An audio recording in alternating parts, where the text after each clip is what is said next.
Hey everyone, thanks for tuning in for episode 2 of the GFRP 21.5 foam tire car build. If you're thinking, hey, where'd the first episode go? I missed it. It's available now too. Just go back through my video list, you'll see it. I'm going to have the videos numbered 1 through 4. This is a 4-video series. In this particular episode, guys, I just want to point out what we're going to be going through is we're actually going to start the cleaning process. The car had a lot of dry dirt on it. We need to go through, get all that off, knock the weight down, get the car cleaned up. We're going to make sure everything's moving freely. We're going to, start looking at some of those kingpins more closely. You don't want any kind of friction or any kind of crunchiness, from dirt, grit, or anything like that. These things should be moving freely. You take off the shocks, you should be able to pick up the arms, they fall free. There should be no resistance whatsoever. Real smooth. All right, so in this episode, we're going to be covering the build of the CVDs, the rear drive axles, universal joints, whatever you want to call them. And we're also going to be building the shocks. So you're going to get to see the shock building process in this video as well. People build shocks differently. Some people build them where they're basically dead. Some people build them where they have a little bit of rebound. I've heard it 100 different ways over the years of my, my time in RC racing about this and that and the other. But I'll kind of go over how I rebuild it in the video and talk on that just a little bit as well. But again, guys, this is episode 2 of a 4-episode series. So I hope you enjoy the video, and I'll catch you for the next episode. All right, guys, and now I'm just going to run the put the differential direct drive diff back in the car. I've already got I couldn't really film the bottom side, but you saw me take it apart. But I'm not, as you can probably notice, I'm not really cinching anything down super tight yet, and that's because I'm just trying to get everything lined up. And then once we have things are kind of lined up and started, then I can go back down and torque everything down. And if you're asking, why am I putting it back together if I still got to take it apart and clean it? Well, I cleaned that area of the assembly while I had it apart. But don't worry, you're going to get to see some more of the cleaning steps and process for this whole build as well. But I just want to make sure I covered the direct drive diff as well while we had it apart. Okay, so there. Now that we got everything started, now I'm going to go ahead and go around and kind of torque everything down.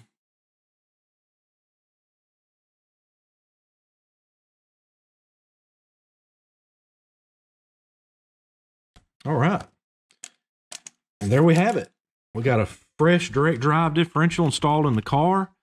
One that's actually smooth. If you're wondering where my out drives are, they're just hanging loose right here. I'm not worried about that right now because I'm going to pull all this stuff apart to clean it and check the kingpins, and we may have to polish some parts as well, but we'll get to that eventually.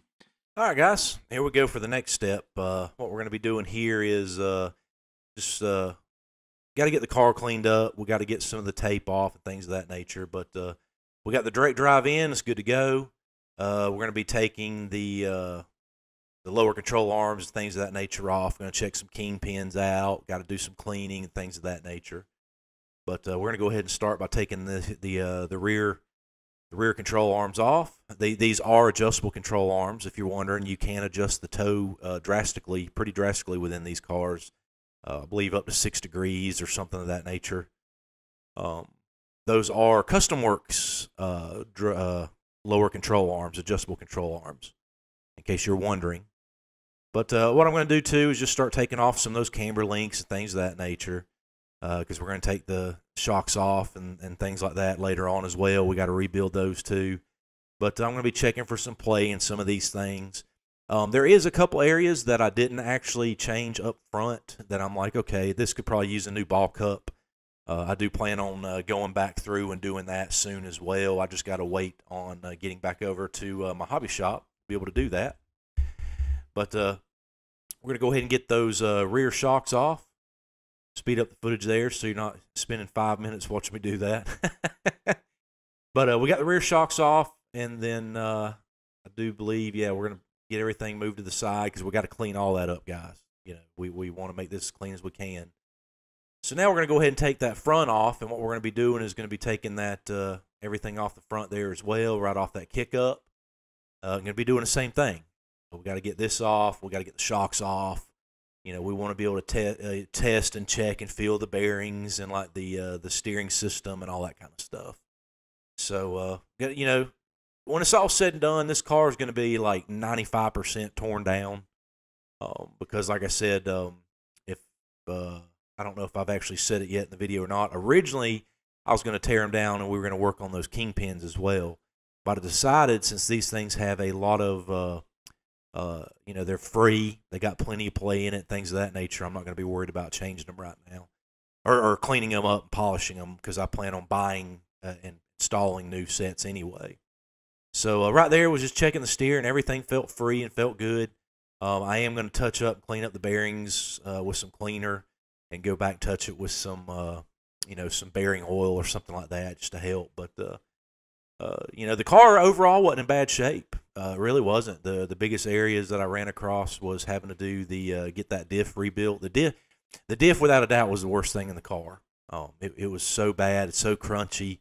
Like I said before, it was almost like a positive locked rear end. You know, something you'd put in like a RC drift car or something. But everything else hadn't been too bad. Of course, you know, I'm narrating this video after I've already, you know, completed the car, built it, and got his first test run on it and everything. But you know, it really wasn't bad. So shout out to my buddy Michael if you're watching this. I gave you a hard time about the car being dirty, just joking around with you, but it really wasn't that bad, buddy. But here we go. You can see where I cleaned it a little bit. The bearings didn't feel crunchy at all. I felt no grit whatsoever, but I was like, you know what? We're going to clean it a little bit, put some of that bearing oil in there again as well. Keep it free. Again, you want the least amount of friction that you can get. You know, anything that can cause you know, some grittiness, anything that's going to cause some binding, anything that doesn't move freely, you don't want that. You don't want slop in anything. You do not want any slop. You know, you don't want stuff to be loose and wiggling and rattling all over the place, but it needs to be tight enough to hold it where it needs to be, but it needs to be loose enough where it can move freely. So here you go. Now you can see we're getting to that mud that's on there. Took some watered down simple green, sprayed on the chassis, using that toothbrush. We're going like the old military style, like you saw in the movies where they clean the toilets with a toothbrush.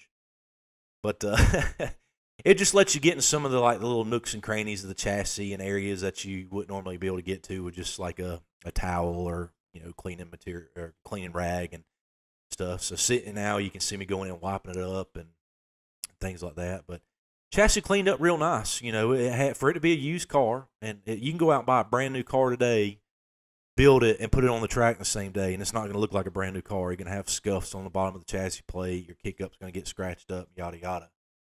But car cleaned up really nice. It's not that old of a car either. So I believe the person Michael got it from got it whenever it was brand new, and he didn't have it very long. So right here you can see me checking out one of those kingpins now. I'm moving that around, and it is free. There's no play in that. There's no slop. There's nothing. It is free. It's nice.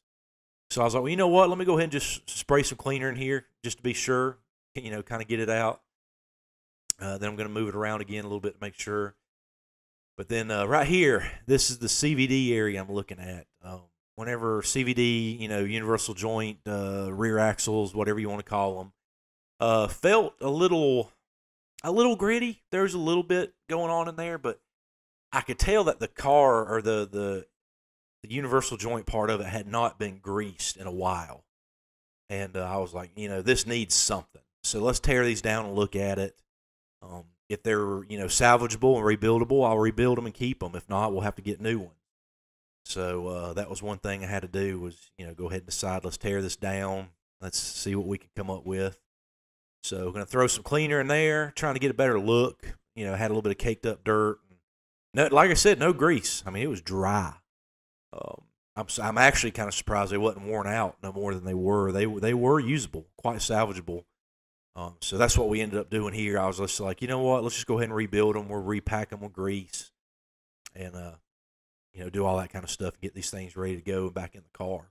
That's the purpose of this. You know, I want to be starting this car from zero, almost as if it was new out of the box again. You know, as new as you could get it out of the box again with it being a used car. So what I'm doing right there is I'm pulling the pin that will actually separate the joints there, which you can see I did. We're going to clean that cup out. It's a little gritty, old dried up something in there, old grease or something. If it is, it's broken down. It was pretty nasty. So I'm going to clean all the contact points, and then I'm going to pull that little middle piece out as well. And once I get the ball there cleaned up, and then once it's all clean, then we can start, throwing some new grease in there and things of that nature.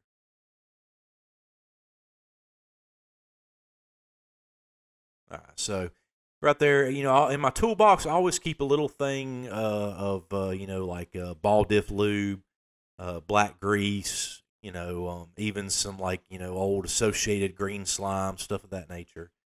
But what I'm going to do is go ahead and pack some of that grease in there. And then the pocket knife was probably not the best tool for the job, guys, but you just got to wing it sometimes. So if you're watching this video as a reference and you're trying to recreate what I'm doing, I don't suggest using a knife. Okay, especially if you're a youngin'. So, but had to use what I had available in front of me. But yeah, so what I'm going to do is I'm going to put a little bit of grease inside that ball too. And what that is that's going to hold that little piece that you run the pin through, the little pivot pin, and that'll kind of right there. That's going to kind of hold that in place. So whenever I put that ball into the cup end of that universal joint, it'll hold it. It'll keep it from sliding out, and then I should just be able to go in and slide the holding pin into place.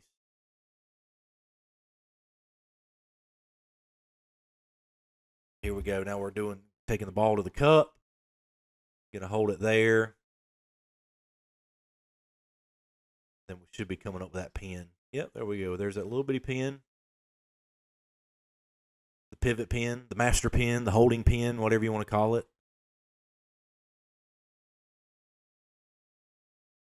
Get it in there. There you go. So now that's nice and free. And then I'm just going to put a little bit more grease right there.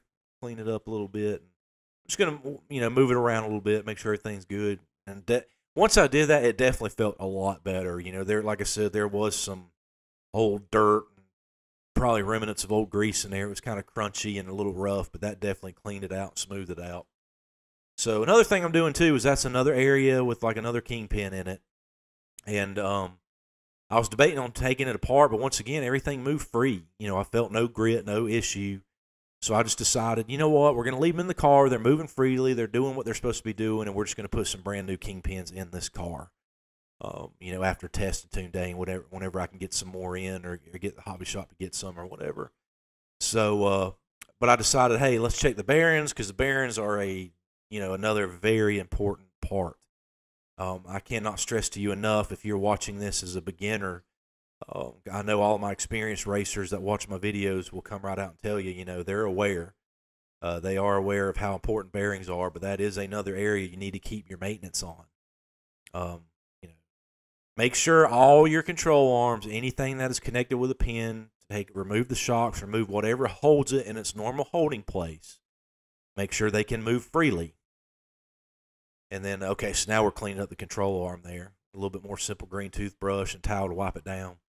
But again, always check your pivot points. They should move freely. Always keep a check on your bearings and always keep your shocks up. Those are probably three of the biggest keys in maintenance for an RC car. And, well, your drive differentials too, your direct drive or transmission or whatever. Direct drive takes a good bit more maintenance because it is open and exposed versus a transmission car. So since this is a direct drive, much similar to a pan car somewhat in the form that it's open gear, so you got to rebuild that a little more often. You probably need to open up a transmission on a transmission car. Or at least from my experience, some of my Traxxas and buggy street stock stuff is transmission, and I don't have to open those up nowhere near as often. But the same as before, after cleaning up, I'm going to hit it with a little bit of bearing oil, and then we're going to go ahead and drop that CVD or rear drive axle back in place. Want to check, see how that feels. Going to do it on both sides. And just like I said before, you just want to make sure it's all smooth and good to go. So just going to slide the CVD back in there and just, turn and spin that bearing a little bit more, check it out. But we're pretty much good to go here. Funny thing is, yeah, I'm going to start putting that CVD back together, but what you're going to see here is I put that disc on backwards. And I caught my mistake later on. I actually go back through and fix that. You want the smaller side on the side of on the side with the bearing, and then you want the flush side to be on the side that you can actually mount the wheel on. That gives you a good flush place for the wheel to seat whenever it's riding on that little pin, or if you're running a spacer.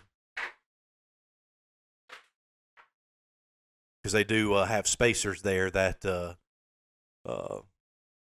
that can slide over that pin just like you see there. That's an 1/8 inch spacer. They go up, they got a few various sizes, things of that nature. But again, I catch that mistake later on and I go back in and I fix it. But for now, we're going to set it down like that side's done, and then we're going to move on, and we're going to check this side the exact same way. Going to go through and look at everything. I'm going to speed up the footage here.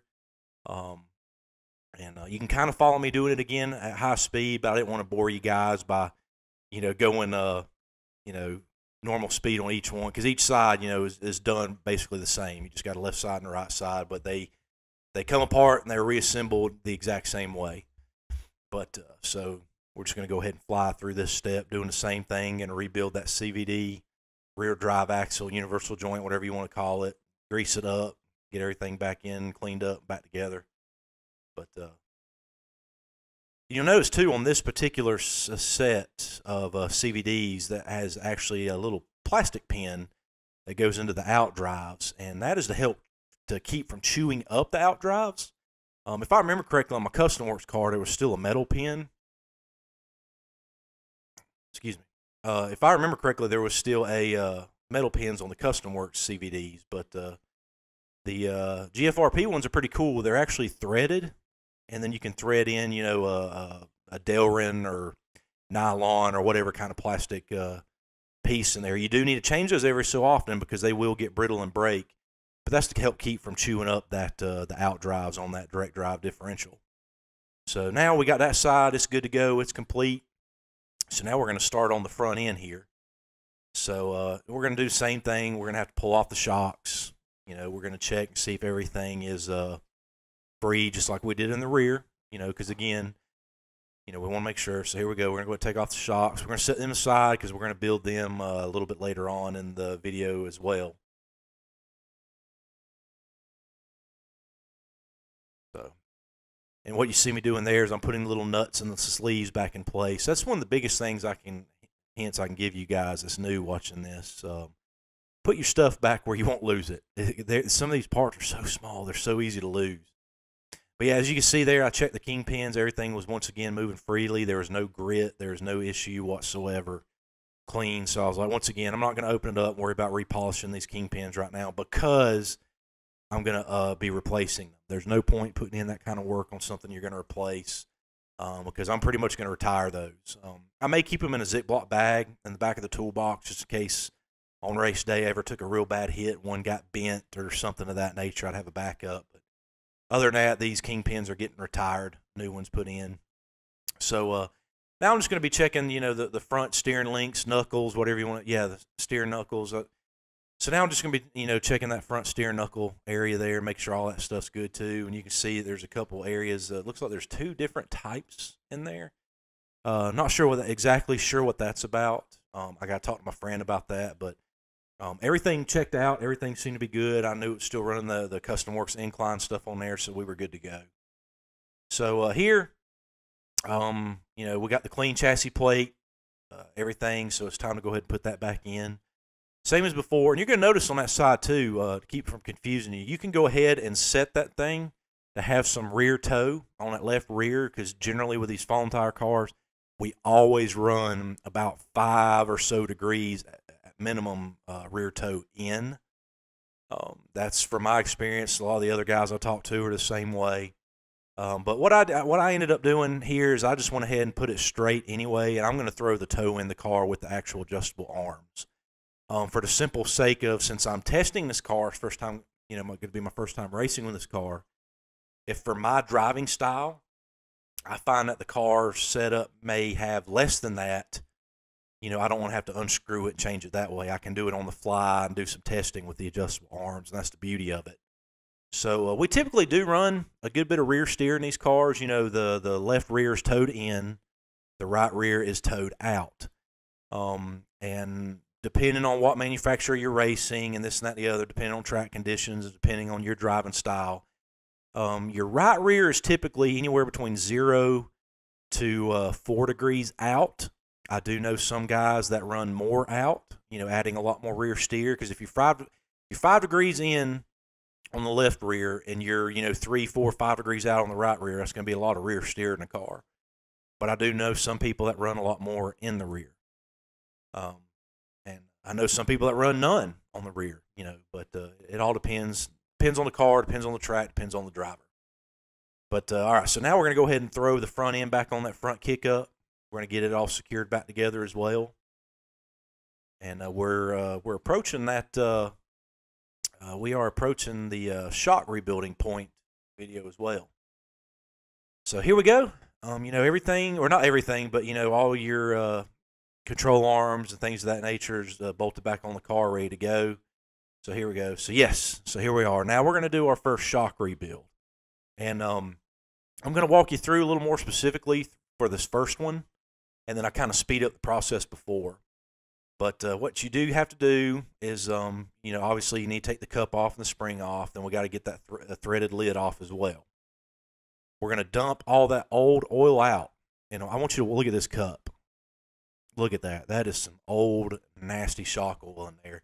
Don't have a clue what weight it was. Don't have any information on that whatsoever, but it is old and dirty. Don't even know how it got that dirty. I don't know if maybe there was something added to it and put in there. I don't know. I don't know. Excuse me. I don't know. I don't have a clue. But what I do know is that, you know, I sprayed some cleaner through there, trying to get it cleaned up a little bit, working it up and down, trying to get the last little remnants of that stuff out. You know, now that I look at it forefront, I probably should have done it here. I probably should have taken that that ball cup off and taken that piston completely out. But I'm going to do that on my next shock rebuild. You know, I'm not even going to lie to you. Whenever I was making this video for you guys, I was trying kind of in a hurry for test day as well. But as you're going to see, you know, I work the piston up and down. I'm trying to get some of those air bubbles out and things of that nature. If you work it up, I kind of spin it as I work it up and down. It'll take, you know, there you go. It'll move those air bubbles up to the top. And you do it a couple more times. It gives many of those to the top and pop as you can. Then you top it off with a little bit more shock oil. And then what you got to do is you got to go for that little silicone seal cap there. So we're going to get it in place just like that. And then what I'm going to do is I want it to seal. So I'm going to push it down a little bit and get some of the excess oil out. You don't want to have the shock locked. But so that right there, I push the seal and then let that little bit of overflow oil out, and then I let it seat. Okay. So now I'm going to get that cap started on it. Slowly thread it down, and then I'm going to gently and slowly push that piston back up. I'm going to hold it there. Then I'm going to slowly screw the cap down the rest of the way. So, because it has been, from my experience, like I mentioned earlier in the video, whenever it comes to building shocks, been told several different ways over the years. You want to build them with a little bit of rebound. You want to build them with no rebound. You want to, you know, they want to be dead. From my experience, if the shock has no rebound or very little, and what I mean by very little, if you push that piston in and it just very ever so slowly comes back out and don't fully extend on its own, you're okay. It's my personal opinion. That's the way I've been building shocks for years. I've never had a problem with that. So you basically either want it with no rebound or very little. If you push that piston in and you let it go and that thing springs back out wide open, you got a problem. Open it back up and try it again. If you were to go in and it actually pulls the piston up, you got a problem. Tear it down, do it again. If you got it to where whenever you go to push the piston in and you can only push it like 1/8 of an inch, then it feels like there's a spring on the inside of that shock, you got a big problem. Tear it down, redo it again. Again, you want very little to absolutely no rebound in the shock. That's my opinion. That's the way I've been building them for years. And that's my information and my tips to you. Somebody's listening to this saying, no, JB shouldn't have no rebound at all, blah, blah, blah, blah, blah. Fine. Okay. You know, if that's how you feel, build your shocks that way. That's fine. If mine has just a little bit, it's fine. They don't bother me at all. But like I said, you don't want any high rebounding. You don't want any fast rebounding. You don't want any reverse, you know, pulling the piston up and things of that nature. But here we go. So we're putting the clip back into place, the spring cup. Then we've got 4 freshly built shocks. Good to go. So, again, I hope watching me do that was able to help somebody. Not every, but a lot of shocks, depending on what kind of car you're running, they all have a, slight difference. And some of them are a little easier to rebuild than others and so on and so forth. So, but I hope, this shock building process here helps somebody out there watching. But now that we got that, it's time to go ahead and get the shocks back on the car. And from there, we are going to go ahead and call this video, guys. And we're going to pick up in episode 3 whenever we put the car back together and do some soldering and benchtop setup. Again, guys, I greatly appreciate you checking in, following me with this series. I hope you're learning something. To all my pro car racers that are already out there, I know some of this is no helpful information to you, but again, any knowledge for people looking to get into it is good knowledge in my opinion, so I'm hoping I can reach out and help someone. But again, guys, I'll catch you in the next episode, and hopefully I can help you out a little further with that.